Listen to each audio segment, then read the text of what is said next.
Welcome, friends, to Crazy Women Country, where women's voices matter.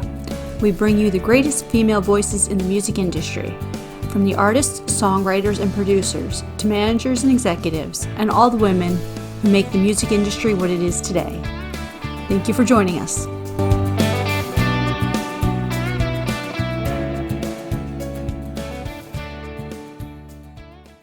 Welcome, friends. I'm Donna.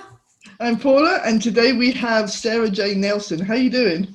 I'm doing great. Hi. Fantastic. Wonderful. So, tell all our listeners and watchers and people, who is Sarah J. Nelson? Oh, that's a good question. I guess it depends on the day or the hour sometimes. I wear a lot of different hats. My early life, I was Sarah Jane Nelson, the actress. I was in New York City and I did Broadway shows. I toured Europe. I toured the US, and I did, mostly rock musicals and blues, country, jazz. But then I made a big shift and became a mom. And then I became Sarah Jane Nelson, the mom, and that was just a huge focus for me. I even turned down performing opportunities. I just really wanted to be there, and then I became I moved to Nashville and became a real estate agent, and I do that to earn a living. I'm a single mom now, and I actually love my work doing that. I moved super cool people here from California, mostly. That's my main job. And then I'm a songwriter. And so I've always been writing songs and poetry, but when I moved to Nashville and I became a single mom, I had this huge moment where I shifted in my life. I mean, I'd been 12 years, I was a wife and a mom, and I just loved those roles so much. And then suddenly it was different because I shared my kids and I had time away from them, which I had literally never had ever when I was, before they were always with me.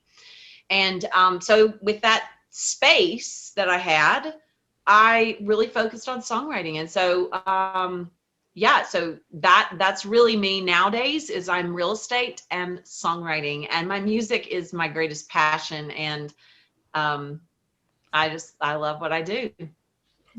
My real estate, when people say they like my music and they're working with me as a realtor, I'm like, keep sending me clients, because every client I make a new music video. They're expensive. So it funds me. Well, it puts food on my table too, which is also important. That's a great incentive for people. I love that. Okay, so if we were looking for a place to buy, we'll come see you first, and then Yeah. You'll be first on our list.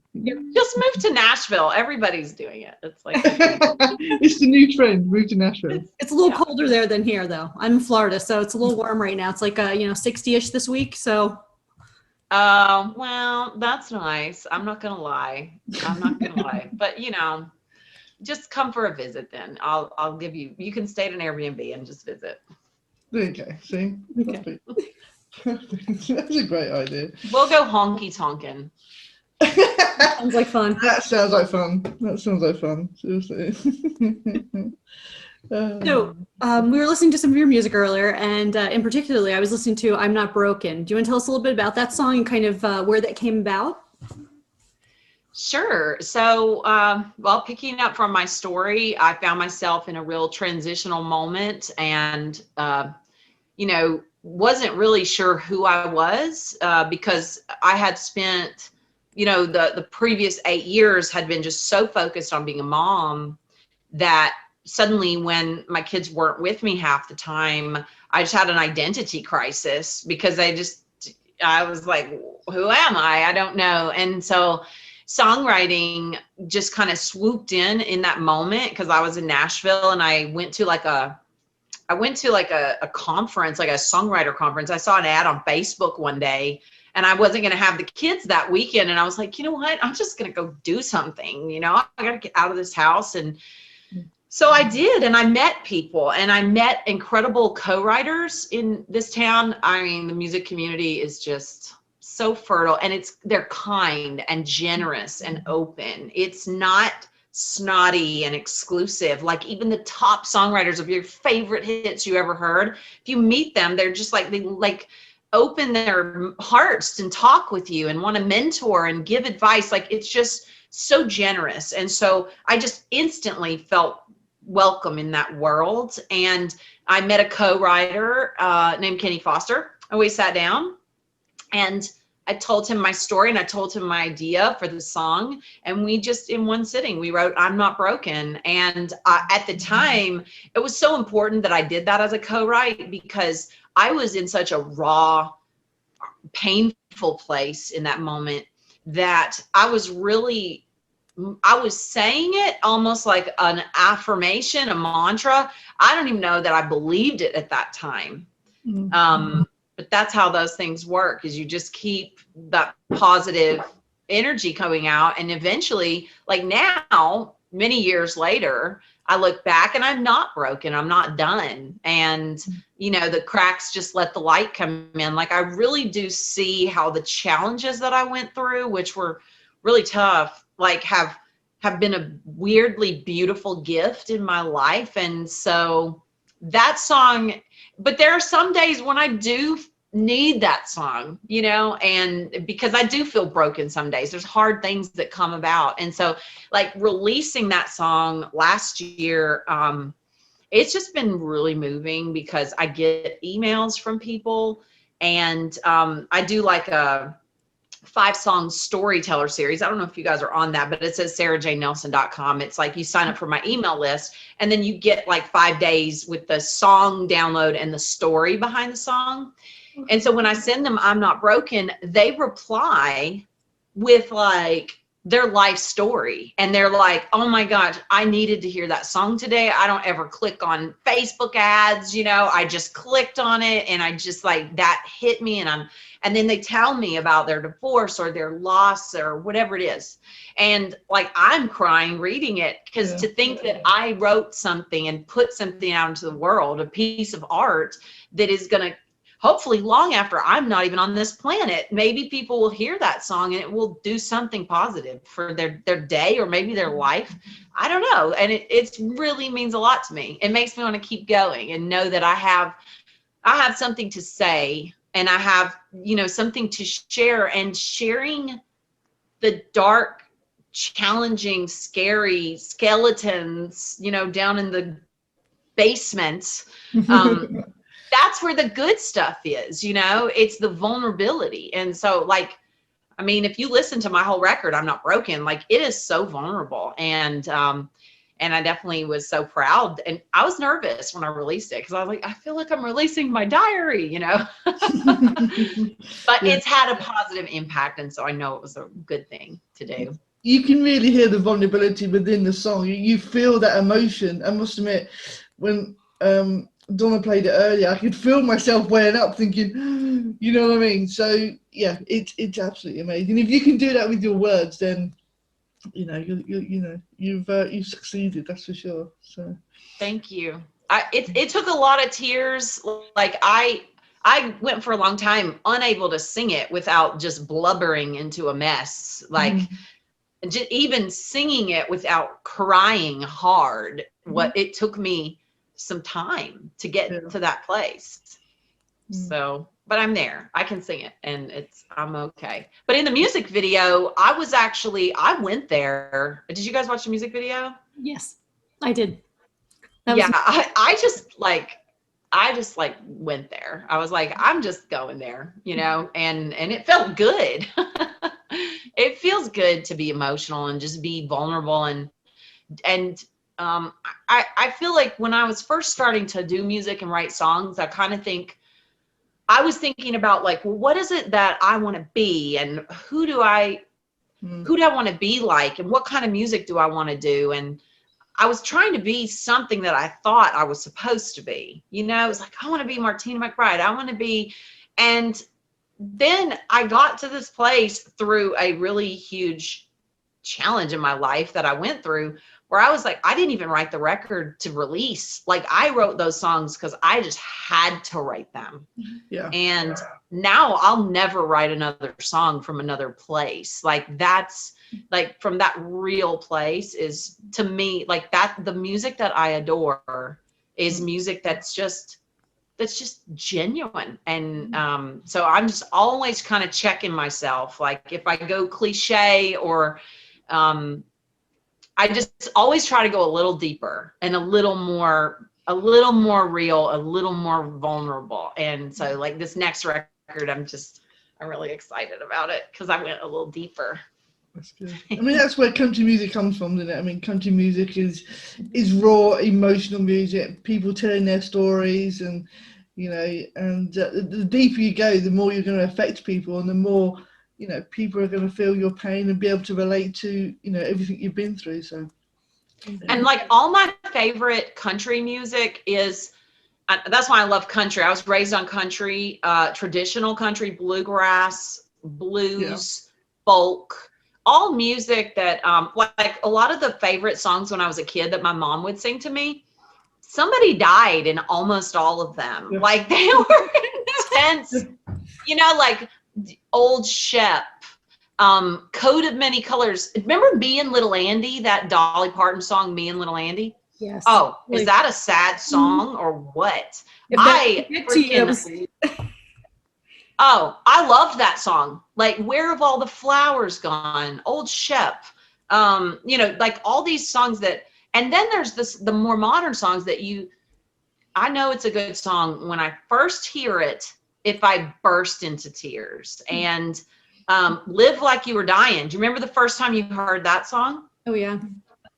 Emotion. Even Jesus Take the Wheel. Like that was just such a powerful piece of songwriting. Yeah. There's so many that The House That Built Me.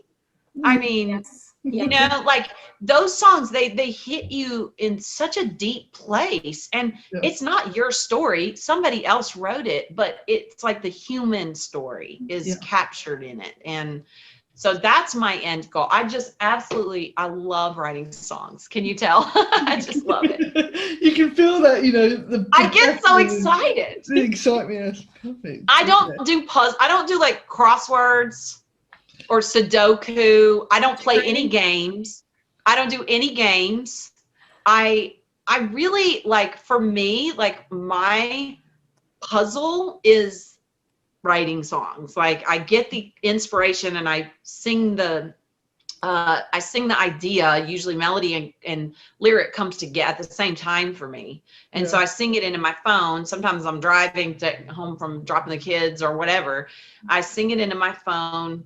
And then once that inspiration moment is gone, it's time to get the hard work going. And you really, there's just so much that goes into songwriting, and it's so fun and hard and awesome. I love it. Okay, so let me ask you a question. On days where you don't have that like inspiration, where you're seeing something into your phone or whatever, do you take the time to do like object writing or things like that, just to make yourself feel like you're still doing something within your basis that you want to do, but kind of just making sure to keep yourself current, so to speak?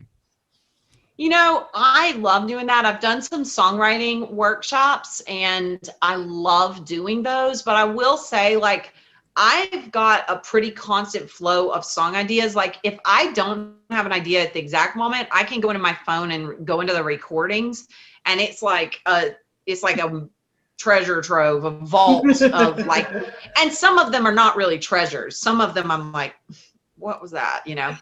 But it's but, that yeah, like in the moment I was probably like, oh, genius. And then like I hear it later and I'm like, but every once in a while I'll hear a little recording, and for one thing, I won't even recall even singing it or having that idea. And it fascinates me because I'm like, where do these things come from? Like they just hit me like a ton of bricks. Sometimes I'm in the shower, I jump out and I sing it into my phone, and it's fascinating to me. I'm like I don't remember that. I don't know when I did that, and I love it. Like, who thought of that? Like, but that's me, like it's a neat thing. And I may have done it in the middle of the night and not remembered it, But I always think of that story when they wrote Let It Be, which is one of my favorite songs of all time. It's like a real guiding light song to me. he woke up and had that song, that melody was in his head, and he got up and he plunked it onto the piano. And then he said that it took a lot longer to get the lyrics. But, you know, I always think about, like, what if he had just been kind of lazy and gone back to sleep and the world did not have the song Let It Be, you know? Like, those are little magical things that happen, and you got to get them out, and it's pretty fun. It's pretty neat.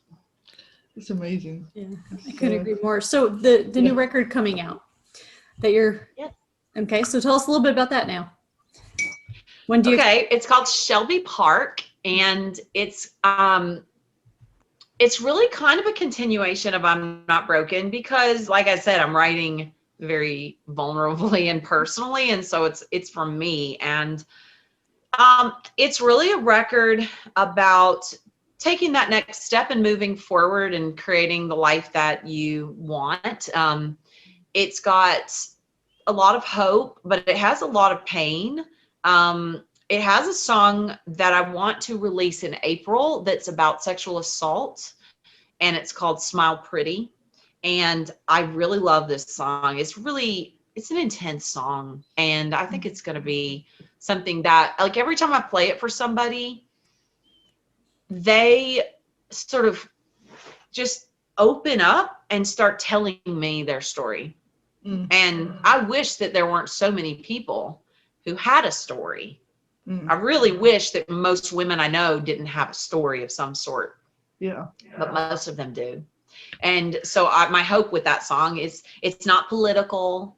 It's just a story, and I hope that it encourages conversation, that it encourages people to talk about this issue. So that's one that's really intense, but at the same time, there's like a sweet song, Shelby Park, is about a first date and just that hopefulness of hoping that you might, you know, like it says, I thought I ran out of chances, but the way my heartbeat dances when you hold my hand, I never want it to end. So just that hopefulness, like you don't know what it's going to be because you can't guarantee anything. I've learned that in life, you know, but like that hopefulness in the moment. And so, yeah, that's a really special song for me. It was a very special first date. And so there's definitely positive. There's a song called Mama Loves You that's just like kind of a love letter to my kids, and I want to release it in May for Mother's Day. And it's, you know, I hope that it just becomes a song that people can share. And I love to connect people. I love to inspire and motivate people and create community amongst people. And so all the songs, they do that, I think. And there's one called Space that is about that. It's a phenomenon that I've thought of for a long time. I had the thoughts of this song for years, and I never knew exactly how to articulate it. But it's about, I would think when I had a breakup that the reason it's hard is because there are spaces around you. Like there's a space in the closet. There's a space in the fridge where the person's stuff used to be. There's a space on my finger where a ring used to be. And there's a space at the dinner table. And so I created this song with Kenny Foster, who I wrote I'm Not Broken with. And I love it so much. It's called Space. And it's not about like outer space. It sounds like it, but it is not. I know. People are like, what's the song you're going to do? I'm like, space. And then they think it's going to be about like outer space. But it's, you know, the record's very personal, and the most exciting thing for me is I really feel like I've just continued to grow, not only as a songwriter, but just as a human being. And so I can see that in these songs. And so I think that people that like I'm Not Broken, they're really going to like Shelby Park. And I just did the pictures for it, and it's getting mixed. And oh, my cat's saying hi. Do cats get to be in the interview? My cat says hi. Yeah. You know, we have to go. Do you see how she loves it? She doesn't even want me to let her down hardly. Yeah, she loves She bombs my live shows so much. She is like, if I was singing, she'd be like bombing. She loves it. What is her name? Well, her name is Ruby, but I call her Kitty Wells because I love Kitty Wells, the country singer. And how cute is that as a name for a cat, Kitty Wells? But my kids we call her Ruby, but I call her Kitty Wells. And they say I'm cheating because I just say Kitty, and then she comes, because most cats do. But so her name's Kitty Wells, if you ask me. Perfect. So when is Shelby Park? Have you got a release date for it yet? Or well, I want to start releasing singles in April, and I'm actually going to release singles April, May, June, July, August, September, and probably release it in October. But if anybody wants to do the pre-sale at sarahjanenelson.com in my shop, as soon as the record is done, I'll be sending that out to everybody who's done the pre-sale. So that's really like the way to get it very quick. And I can't wait for it to be done. I'm so excited. And so I kind of feel like at this moment, like an expectant mother who's been pregnant for too long, and it's time to birth the baby. And it's that feeling of like anticipation and nervousness and everything else, because it really is like every song is kind of like a little child in a way. And it takes on a life of its own. Once you release it, it just goes out into the world and does hopefully good things in the world. So I'm like 9 months pregnant with this record. I'm ready. Your excitement and enthusiasm is so infectious. It's amazing. It's so good to see someone who really enjoys their work and is so excited for the world to hear what's coming next. So I cannot wait. Like I'm just so excited. I can't wait to hear it. I mean, I'm still kind of, I'm waiting for the final everything mixed and stuff. And oh my gosh. And it's so fun when I do everything myself. So I do my web design, my graphic design, my email list, my marketing, all my social media. I'm just a very DIY independent artist. And so I designed the CD cover and stuff. And then when they come in the mail, oh my gosh, like, you think I'm excited now? Like, wait, I get like Christmas time. Yes. It is. You want to know when they come in the mail, just so we can do like a little live video as you open it or something, I do. Oh yeah, I send it out to my email list because it's like this feeling. Where's my other one? Have you seen my current record? I don't even have one in front of me. But when I opened my last CD, it's also very scary because I'm not a professional graphic designer, but I think I do a pretty decent job with it. But, like, it's scary because I'm like, what if I totally screwed up and I did something wrong, So I'm like carefully reading, okay, it looks pretty good. It turned out good. But so I'm getting ready to do the next one. I did the photo shoot for it. Oh, I see a cat tail. Yep, see? And here's the cat. Here's the cat. It's like, I'm not so high today. What's your cat's name? Tigger. Oh, Tigger. The name is simply easy that she bounced all over the place. So, yeah. Oh. Tigger matches. That's so fun. Yeah, I love my kitty. And Vicky is my other kitty, and I'm surprised she's not bombing, but they always try to bomb when I play music. They're like groupies of my music. And they love it, and they steal the show. There's, I've thought of in my studio. Oh, there's Vicky. Vicky, kitty. In my studio where I do, the shows, which is another part of my house. It's not something fancy. It's like, this is what we do these days. We have the home set up, but I actually put a bookshelf behind me so that the cats would have a location that they would stop like jumping up on my laptop and stuff. And so now they have like a place to be on display. And I have a YouTube channel, and with this new record, I'm going to really kick off doing lots of shows and stuff. Can I tell you guys about this thing? I'm doing this TV network that I'm creating. Absolutely. We'd love to hear about it. Of course. We want to hear everything. Okay, so I'm doing this thing. Here's how it all started. I used to do Instagram and Facebook. I've been doing that forever. I love it. And my Instagram, which was at Sarah Jane Nelson, I built that up to almost 11,000 followers. And it was really exciting. Every post had like tons of comments, hundreds of comments. And it was just thrilling, you know, to connect with so many fans. And then November 3rd, Instagram disabled me. Yeah. No. And they said I was pretending to be someone else, which there were tons of impersonators that would pretend to be me. Yeah. Because I didn't have the blue check mark. And so like they would like pretend to be me and they would message my fans and it was so weird. And so anyway, they disabled me and I've still not been able to get it back. Oh. And so it was a blow to my business that I've created, you know, and because I realized like, my gosh, you know, I'm so vulnerable because I'm depending on these companies. And so I've been thinking about it and I was going to start a Patreon. I started working on Patreon and I was like, you know what? But then I'm working with Patreon and I'm just going to build my own TV network.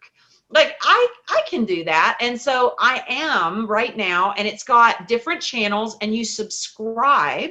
And you can subscribe at different levels, as little as $1 a month. And then you hear my newest songs as soon as I write them. So when I'm like no makeup in my bed, like, oh my gosh, I just wrote this song, then I'm going to share songs. So, and then there's like all these different channels with really fun stuff. I've had so much fun creating it.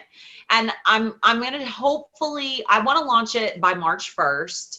And, so everybody at sarahjanenelson.com, my email people will know. But what I'm excited about is I used to spend sometimes an hour in the morning putting together a post for my Instagram. And I would, like, I don't just post a picture, like I would share my philosophies or my thoughts. And it was almost like a blog for me.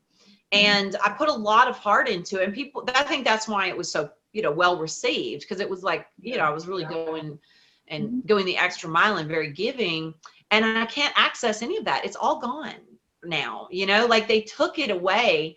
And so I just don't want to ever again give all my artistic content, my philosophies, my poetry, my art to another company exclusively. Now I'll still be on social media. I'm no fool. And I enjoy social media, but I'm going to have my own network, and it's called sjn.tv. So it's going to be fun. And but it's a lot of work. It is, once again, it's like that's like a song. You have the inspiration and the excitement of the kernel of the idea, and then you got to do the hard work to actually hard work comes afterwards.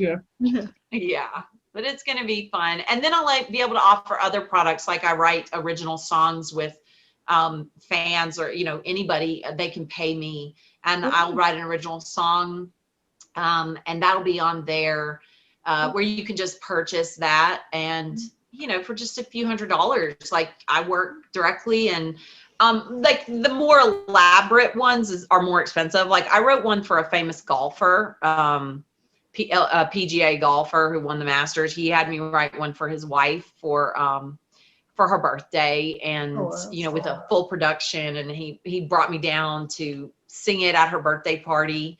And you know, songs connect people, and they tell our stories in such a beautiful way that is like a legacy that lasts for generations. And so it was just, you know, I really enjoy doing that. So, you know, that's my goal, is to just run a TV network when I grow up. That's what I want to do. When I grow, I love that. Oh, that's perfect. That's amazing. That's such a great idea. Look at that. Perfect. You can do anything when you put your mind to it. That is so true. I love that. Okay, cool. So we do quick fire questions? I'm scared, but yes. They're all fun, I tell you. You're gonna. Okay, good. Coming from the woman who's just set up her own TV network and is just learned how to do things. Just, you know. I love that. Don't worry, we'll come to you when we're ready to start like a radio network. We'll be like, okay, we need some help. We need. Come on, I'll show you how to do it. Hey, once I figure out how to do this, I'm going to do a course to teach people how to do this, because we need the Crazy Women of Country.tv. Go buy it right now. And then you get your network. And actually, I'm going to be doing interviews called womeninCountry.com. I bought that. I wanted to create a podcast just to interview like all these friends of mine who are just great songwriters. And, you know, I just want to have them share their stories. And so I'm going to put that's one of the channels on the network. Wonderful. Yes. So I can share you guys I can talk about you guys on the network.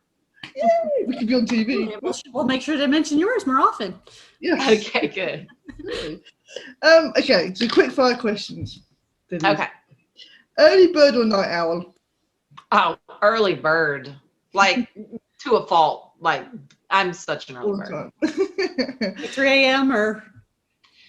I try to go back to sleep if it's before 4 a.m. But I mean, 4:30, 5:30 is pretty common for me. My brain is like raring to go the minute I wake up. Like that's my best moment in the day. It's all downhill after like 10 a.m. So I have to get up and then sometimes I do take a nap. I took a 30-minute nap today. That's good. Beach or countryside? Oh. Well, I mean, I haven't been to the beach in like 3 years, so I think I'll go to the beach. I have not been to the beach in way too long. Okay. But I don't really like sand. It sounds annoying. I just like the view. Yeah. And the sound of the ocean. And the sound, but Yeah. sand. Sound is awful. Awful. Favorite season? Fall. Perfect. Biggest fear? Elevators. Really? What, is that because they're small, or you just don't have the feeling of going up and down? I know I get claustrophobic. I got stuck in an elevator in New York City once years ago when I was an actor. And after that, it's unfortunate. I need to move past it, and I do better. I mean, I don't like if you tell me, you got to go do an elevator, I'm not going to not go where I need to go, but I'll think about it and I'll kind of shake a little bit. Okay. Favorite holiday? I mean, I would say Christmas because there's a lot that goes on. I mean, I love just being with family. And when you have the kids, like Christmas is so magical.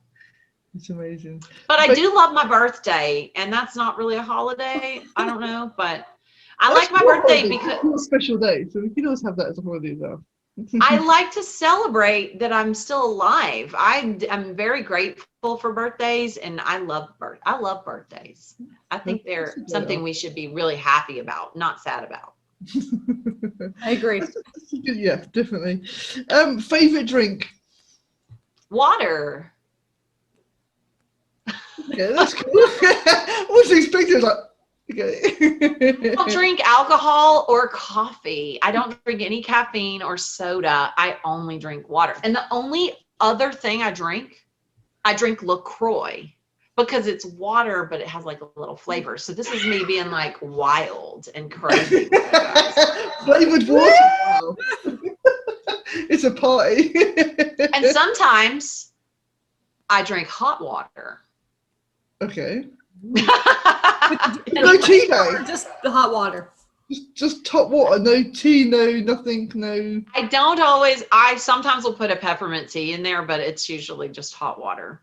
I know I'm weird. I'm really strange for those. Different. For that. Different. It's quirky. There you go. It's quirky. How about that one? Are you left or right-handed? Right. Favorite animal? Cats and monkeys. A monkey. This is different, isn't it? Cats to monkeys. I love that. They're both so cute. They are. I love them. Oh, favorite color? Well, I guess a blue. I love blue. I love the sky and the ocean. So, I love that the color of that blue. If you could talk to anyone, dead or alive, who would it be and what would you want to talk about? You know, I think, oh, that's so tough. But the person that came to mind was Martin Luther King Jr. I just like, I feel like that the spirit of what he stood for and what he preached, it was so world changing. And, you know, I just, I don't know, that's just the person I admire the most, I think. That's a great choice. That is- Tell us one of your hobbies. Besides writing songs, which you can tell I do enjoy, what are my hobbies? Well, I like to make jewelry. I used to have a jewelry company called Life is Rosy, and I like to make jewelry. I don't make it for a living much. I have a few pieces in my shop. Like I make these little guitar picks that are sterling silver and I stamp words on them and stuff. But do I have anything on? No.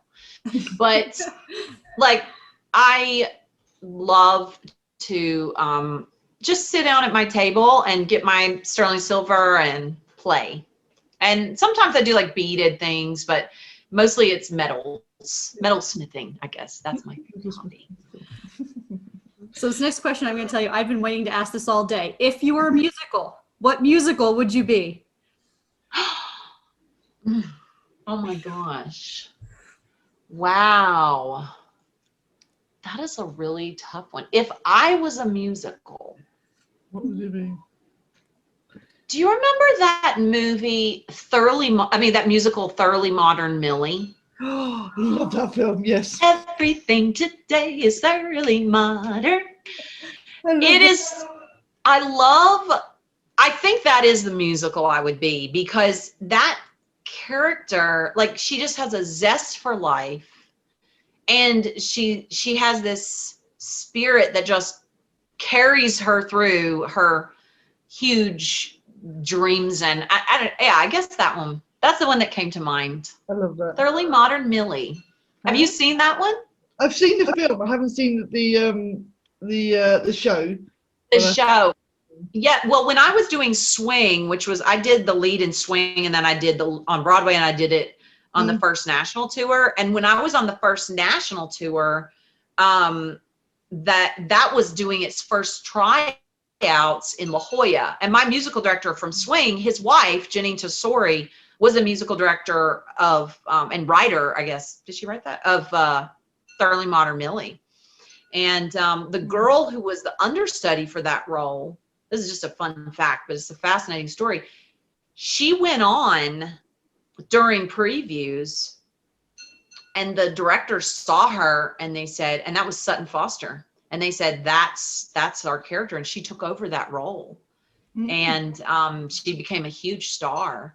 And it was just a fascinating thing to kind of watch a little bit behind the scenes, since I knew people involved in it. So I do miss my musical theater days. It is a big part of me. And I've got like a couple things on my YouTube channel that are me singing musical theater. My favorite musical is Les Miserables, hands down. I haven't seen it. But I don't want to say if I was a musical, that's what I would be. 'Cause that's like, it's a bit of a drama one, isn't it? I do love dark stuff. Like, maybe that is it. Oh, if you were a mythical creature, what creature would you be? Well, maybe a unicorn. I'm kind of unique. But I guess if unicorns were a thing, it wouldn't be as unique. But yeah, unicorn. Unicorn, that's cool. Yeah. What if you were a Disney character? What character would you be? Oh my gosh! Oh, Vicky's making an appearance for those of you watching on television. Okay, Disney character. Maybe the one that I connect.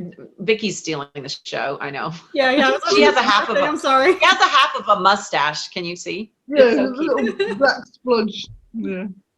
So I guess I would say maybe Ariel. Just the reason I always connected with her is I was born in Arkansas, lived in tiny little southern Arkansas towns.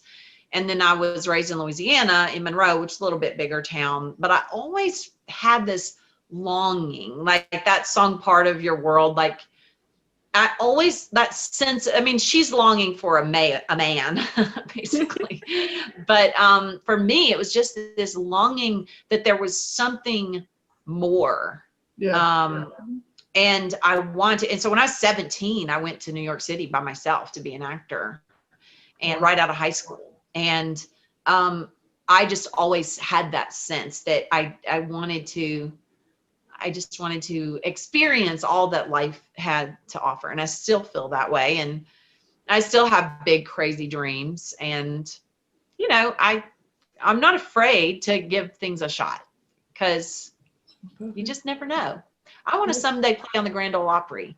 And I know that, like, after 40 years old, that you're supposed to, like, just get, like, retired if you're female. Like, it's, but I feel like I'm just getting started. And, you know, some could say, like, well, in country music, like, it's really hard. They don't give women a shot, and it's just really unlikely. But, you know, the stories I'm telling about, like, women's challenges, the things that matter to women, that's what the original women of country were all so good at, being strong and vocal for women. And I think I'm following in the footsteps of the women who paved the way in country music, the Patsy Cline, the Kitty Wells. And why not? You know, why can't I be on the Grand Ole Opry? Like, I know that I have something to say, and I know that there's an audience in country music that actually wants to hear from somebody my age who's going through my experiences. So, you know, I don't put down anybody doing pop country, or somebody who's 20 years old singing about, you know, going out Saturday night. But there's a lot of country fans who want to hear I'm Not Broken, and they want to hear something that's going to hit them in the gut. And so I just have a dream, like Ariel from The Little Mermaid. I have a the dream. authenticity of the country and Americana and that realm, that is what brings in your audience. It really does. That just genuine. Yeah, why not?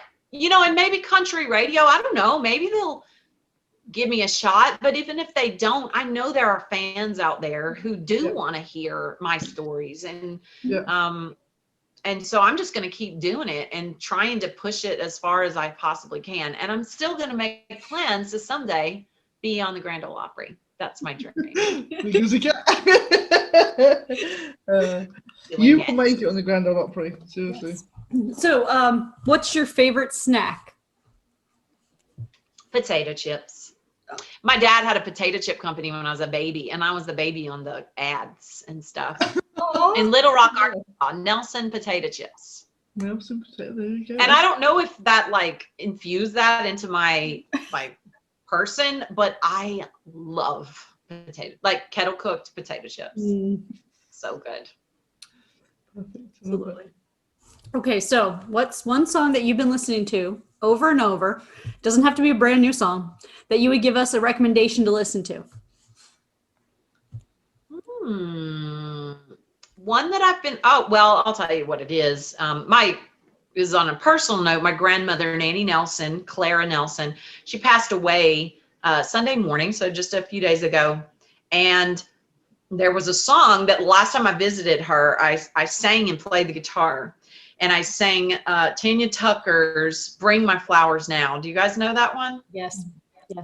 Beautiful. Gorgeous song. Brandy Carlisle, who was one of my all-time favorites, produced it and played piano on it. And I played that for Nanny, and she didn't know it. Obviously, it's a newer song, and she just loved it. And I said, you know, Nanny, I know you're older, and that, you know, you won't be around forever, and that's why I'm here, and I'm sitting here playing music with you and singing with you. And she was a great singer, Nanny Nelson was. And you know, I said that's my flowers, is like to come and sit and play music with you. And so Bring My Flowers Now, I've probably listened to that this week 20 times. It's such a beautiful song about truly telling people how you feel, and taking the time and energy to, like, engage in the people that you care about, and don't wait until, you know, the idea of going to a funeral or I can't go to the funeral because of COVID risk, and it's down in Louisiana, and I just, but I know I brought my flowers while she was living. So that song has really resonated with me this week. So you need to go listen to it again. And it's such a simple production. Like it's startlingly raw and simple and clean, and just like it's everything I love about music is a song like that. Perfect. And I bawled the first time I heard it. So you knew it was a good song. I love that. That's good. So one last question. Okay. Now this is the one to be scared of. Oh no! Who is your favorite CWC host? That is not a question that I can. That is like the silliest question ever. I mean, I love a British accent, but I also love a cat named Tigger that makes an appearance. Oh, are you looking for a cat? I've only got a dog. My dog's just out cold. But you do know I'm a cat person. I like dogs very much, but I'm kind of obsessed with cats. So we'll just goes to Tigger. See, there you go. Another vote for Tigger. How does Tigger do it? Tigger's got more votes than anybody. I don't know. Does this happen a lot on your show? Yeah. Do people pick Tigger the comes cat? along, They go for everybody the cat? votes for Tigger or the dog or whoever appears, but not the humans. We never get votes. Yeah, I think we've had 2 people actually pick humans. And it was just one of those where we were just like, oh, that's so funny. They actually picked one of us. That's great. Yeah, that's it. Yeah. We've had a vote each, and that's it. Everybody else has picked Tigger or a dog. These people, we should all be politicians. We're so good at being neutral. Politically correct, right? You guys are so fun. I could just hang out and chat with you forever because you guys are just, I mean, I'm just grateful. I just want to say thank you for what you're doing. It means so much that you're taking your energy and your time and you're putting it into sharing women who are doing country music. Because like we were talking about, like women don't always get that chance to be heard in society. You know, women have been muzzled and silenced for centuries, and we have something to say. We have a point of view, and we're pretty much running everything anyway. Like we're like making sure the human race survives. Like we were pretty much put in charge of everything by God. And then we have to pretend like we're not, like stepping on anybody's toes. And, it's just amazing to have like people like you guys that take your passion, like you're going to create something and you're going to do something that is going to lift up other women, like women lifting up other women. Like if we had more of that just in society, like we would break all the glass ceilings there are. Like if women truly got behind other women. So thank you for, and for liking my music. It means a lot to me. I appreciate it. No worries. We're having fun doing this. Yes. I can tell. It's great to have a platform for women to come along, talk about themselves, and just enjoy it and have fun. So, yeah, we're doing it. Thank you so much for being here today. Yes. Thank you for having me. Us. It's been good. So yes, it was so fun. The best chat ever, and we've had the cats. Yes, we had cats all over. It was great. Yeah, both my cats. I need to get a cat. Just a pretend cat at least. Yeah. It was like meow and stuff, so we can get you one of those. Yeah. Well, and you could change your name to Crazy Cat Women Country. And there you go. We should do that as well. That's an idea. Crazy Cat Lady Country. Yeah. We can do that for Friday the 13th even. Yes. There you go. Yeah. Thank you so much for joining us. It's been a blast. It's been great.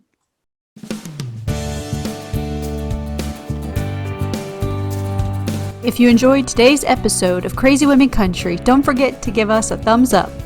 Be sure to click the subscribe button for new interviews weekly. And thank you, friends, for joining us today on Crazy Women Country, where women's voices matter.